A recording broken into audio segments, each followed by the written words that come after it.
I have a comment concerning my colleague about Russian case. Particularly, he mentioned that nowadays, because oil is in the hand of government, actually government dictates how the finance that is gained, funds that are gained through oil need to be spent. Yes, because Russian Federation, as a government of Russian Federation, controls the funds gained through oil. And from my own experience, I can say that it would be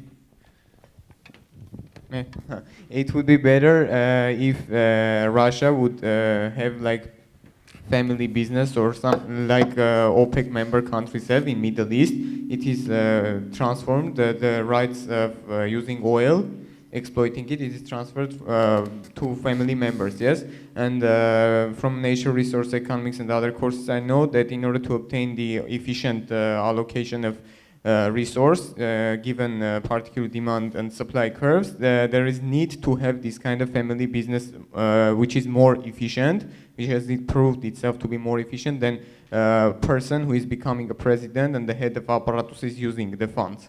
So what I would suggest my colleague is to take an initiative, and I don't know, to propose this, in my opinion, to their government. Maybe this will work better, in my opinion, and because facts also show that in Middle East and these kind of countries it works better because they have found this, not found exactly, but they are close to efficiency rather than Russia, which spends a huge amount of funds, and this country is corrupted, and the funds are just distributed among several ministries and ministers.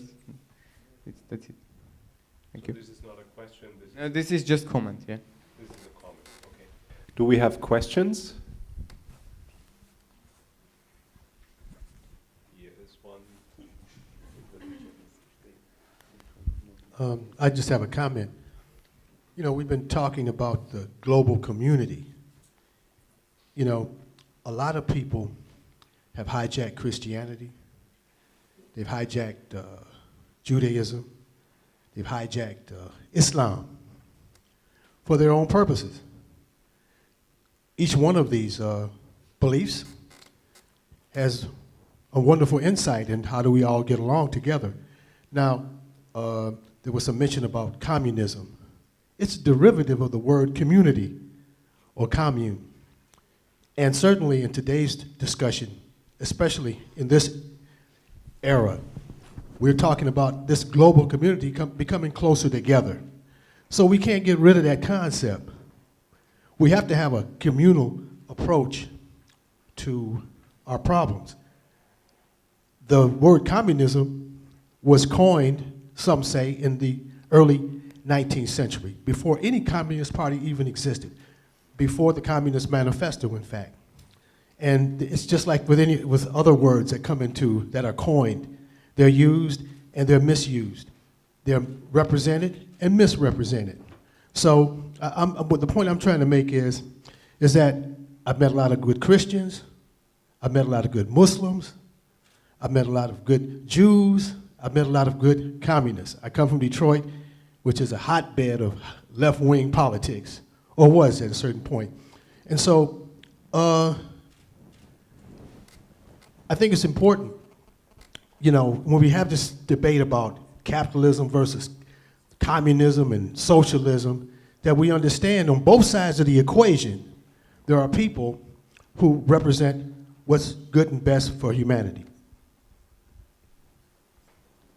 Okay, that was probably also more a comment than a question to Yes, it was. Thank you so much. Other comments or questions? Yes, please. It will be a comment too. I'd like to thank President Emil Constantinescu for his explaining some cultural aspects of Russian tradition. It was really done in a very good way. And I quite agree with him that we should divide the cultural policy and just the economic policy and the military policy. And maybe I think the main aim for cultural diplomacy is just to create maybe a forum where all people from different countries should be able to exchange their opinions and to share among them their culture, to understand better the traditions of each culture. And the second comment is about Putin again. So I can say that the older people in Russia consider Putin to be like a leader of a nation. But young people in Russia now, I think, they consider Putin to be like just a politician, like a president, but not like a leader of a nation. So that's all. Thank you. Okay. Now we have 3 comments. Does anyone of the gentlemen feels like commenting the comments? Or shall we continue with another round and find potential questions? You want to comment on the comments? Yes. I very briefly, I think when I say the future and there will be a shift, if we look at the relationship between the EU and Russia is dominated by gas and supply of gas, which is basically the energy. Now, the shift could be toward now. They're talking now that Europe has quite a lot of shale gas, and with technologies progressing, that if that develops, then this whole relationship could shift. That's all. Okay, this is your last chance for the very final question. Here is one. Well, thank you very much for the stimulating presentation. And also, I just want to ask, the whole members today here are outside of Russia and looking at Russia from outside. But I want to know that what they are thinking. I mean, and the Russian people, the citizens there, as well as the leaders. Are they thinking that they want to be a part of Europe, or they want to be independent, or to include the countries surrounding President Russia? I mean, including you people. What their concept? How do you see the Russians, what they are thinking? And how do you respond, or how do you interpret that for the future between Europe and Russia? This is a classical problem of the ICD, that we often address questions and don't manage to deliver in an equally balanced manner. I remember not so long ago, I was sitting on a panel discussion on the Mercosur, and we didn't have the same representation all over the place to discuss Mercosur, European Union, and now today we talk about Russia, but not with Russia, so thank you very much for having at least one original voice from Russia from our audience. But the way I see it is not one homogeneous actor, although you made a case about leadership and you also explained how strongly the one voice of Russia being personalized by Putin finds public support for what he says and what he does. But I think this also creates a certain oversimplicity about what Russia is. And from how I see it, they are conflicting groups and people organized in the one way, ministry, oligarchs, whatsoever, who either follow Marx's trust approach and see how beneficial it would if we settle all the open potential conflicts, think in different categories, institutionalize our relations, and maximize our common interests. That is the one camp. And then you have hawks, who think there is a reason why trust is too much of an investment, where you risk too much and therefore you should be more skeptical. Not that they are aggressive by nature, but they feel that the European Union, although it pretends to be a civic community, has constantly been enlarging further east, occupies former Soviet territory, and acting in some sort of a competitive way against natural Russian interests. So although we experience inside of the European Union that the more you institutionalize your relations and your conflict prevention matters, because we still are very different inside of the European Union, the way we manage it makes a lot of problems disappear just because we belong to something bigger and multilateralism work. So that could be a lesson learned from it, but that requires even more than trust as a necessary precondition. So by the sheer fact that we expand further east and restructure markets that once were Russian markets, we preach love, peace, and happiness, human rights, and all the positive universal values, but it leads to the redistributional effects that I mentioned in my talk, and therefore Russia has all the reasons to be not so overly happy about what happens in their backyard. So there are clashes, and we can find ways to talk about it, but that doesn't make the clashes necessarily disappear. And that's why we sometimes find people who are on the same wavelength and believe trust is a great idea and we should use our 4 spaces to develop common denominators. But there's also, at the end of the day, a lot where we have to see how we compensate potential losses in influence, in income, in access to territory, and what else is the currency a state defines its national interests. Anything else? I have a question. You have a question. Yeah. Germany seemed to be one of the main countries in the Europe that really wants to Europe to stay as the EU. And what you believe to be the main reason for Germany, this main interest in the EU as a single union and not Germany as a free player on the international arena? Wonderful question. I could sit here until the end of the conference and tell you why this is all in our best interest. The short answer is it's historical. We reinvented Germany on the basis of being embedded in Europe is in our interest, full stop. This is a normative self-perception and definition. This is one of the core beliefs how we run the Federal Republic of Germany. But then if you look at the business model of Germany as an export nation, we urgently need people to buy our stuff. We cannot only drive our millions of BMWs and Volkswagen alone, although we have unlimited speed limit in Germany, this is not working. So we need you guys and the rest of the world to buy this. And the easiest way to purchase German goods is to integrate a single market. And to stabilize this, we introduced a common currency, which turned out to be not so perfectly stabilizing the periphery countries if we don't address the structural flaws of the problem. But I think on the one hand, it's a way for Germany to return to normal, that we are no longer the imperialist country that threatens others after starting 2 world wars. Then it is an economic thing, then it is a cultural thing that we learned that we benefit the most sitting like the spider in the web geopolitically in this part of the continent. And I could easily continue over and over, knowing that on a global scale, look at a global map, you hardly find Germany, we know we are little.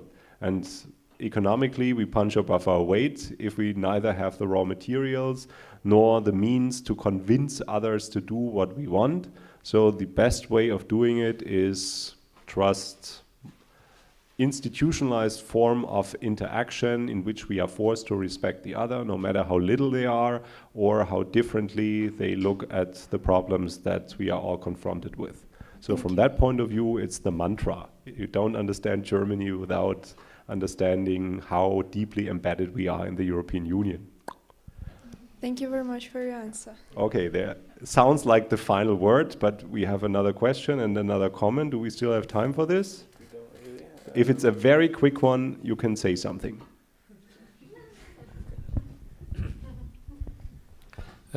Short comments. Firstly, I insist about this difference between cultural Europe and political organization of Europe. Is, in my opinion, not possible to see forever, but in normal times, Russia is not possible to enter in the same political organization. But Russia remain forever in the cultural space of Europe. This is a double. There's a problem also, as a problem for position of Turkey and Ukraine, because Ukraine is a great country also, and the Turkey. We need a new political arrangement different from Copenhagen system, maybe in the future to include Ukraine or Turkey in Europe. But maybe now it's important to have a real relation, what happened in reality between us. For future is important what happened in Russia. What is the future of Russia? Russia now is an oligarch system. It's clear.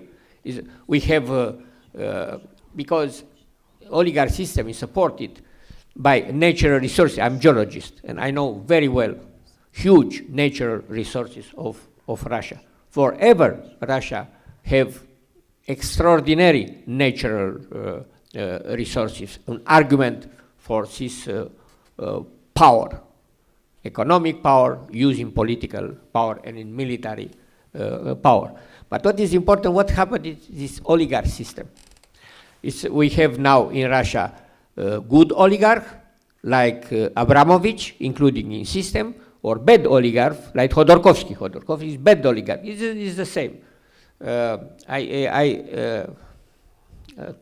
After tomorrow, I will go in Gdansk for Walesa Prize. And the first discussion, we have 5 members of the jury for Walesa Prize, 70th anniversary of birth of Walesa. And this Walesa offered Walesa Prize in each year. And proposed, for one former prime minister of Poland, proposed Khodorkovsky. I said no, because in my opinion, it's not possible to have good oligarch and bad oligarch. No. But maybe in the future, middle class will change situation of Russia. New generation and middle class. And this is important for future relation between, and especially focused on human rights. This is a problem. It's a problem of Russian people, because Russian people realized a huge salt in 1990 after perestroika. We need a time for the second step. And finally, concerning was your question between communism and capitalism. Communism is related, is our experience by is a criminal system. Don't exist in the world any communist regime without crime. It's a criminal system, because utopical ideology instaured by crime and maintained by crime until last moment. This is very clear. Don't exist in it's not necessary to present many other proved. Now we know is more 100 millions people killed by communist regime throughout the world. This is a reality of communism. In 1970, about 68, proposed the former president of Czechia, Communist Republic of Czechia, Dubček, proposed a communism of human face. Was a failure. It's very clear. Don't is possible to create a communism with human face. Our problem is now to create a capitalism with human face, because now is in danger democracy, because including in United States with dangerous steps to plutocracy, and this is very dangerous if Western democracy transform in plutocracy, and it's very dangerous if we have oligarch system and democratic plutocracy. And reaction of the people after Arab Spring, and what happened now is the young people especially reject oligarchy, authoritarian system, and also plutocracy. And we must together, and especially like generation, fight for a real democracy. All right, there are still more questions, but we are terribly late, and hopefully you can address your questions in the next runs, as we did shifting your question to this format. Thank you very much, gentlemen, lady, and the audience. No, you can't resist? Well, I'm leaving in the evening, so I have you're leaving in the evening. So if it's super quick and we are disciplined and giving a straightforward answer, we show our flexibility.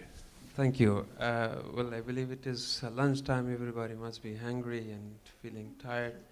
But anyway, I have a very quick question regarding building bridges. So what do you believe? I mean, how do you believe how do you strengthen or further develop the bridges through trade or investment, or through education, or through other means of support?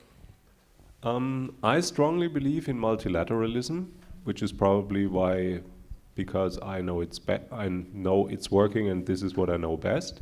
So if we have the four spaces and we intensify the relations and make use of the rule of law and create a similar form of interdependence, like allowing Western companies to invest in key sectors in Russia and vice versa, then the same effect will happen, that we cannot really separate. There is a problem with trust, because in some cases it worked out, like with British Petrol, and then this was socialized again, which is not really a trust-building initiative.